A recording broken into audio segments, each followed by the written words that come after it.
విద్య, వివేకం, తపస్సు అన్నీ కామాగ్నిలో సమిధలై బూడిదైపోయాయి.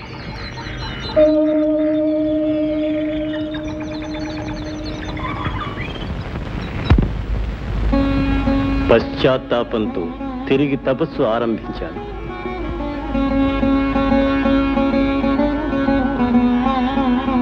బ్రహ్మ ప్రత్యక్షమై రాజర్షి పదవినిచ్చాడు.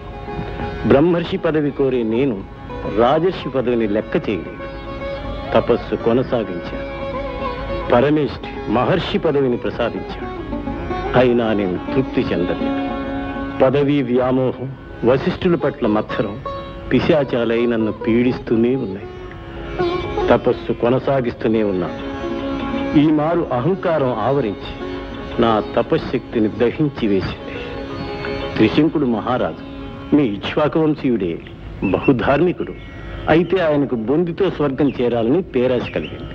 తమ కులగురు అయిన వశిష్ఠుని ఆశ్రయించి అందుకు తగిన యాగం చేయించమన్నాడు. ఆయన వద్దని, అది తప్పని చెప్పాడు. రాజా, ఈ శరీరం అశాశ్వతమైనది. ఆత్మ ఒక్కటే నిత్యమైనది, సత్యమైనది.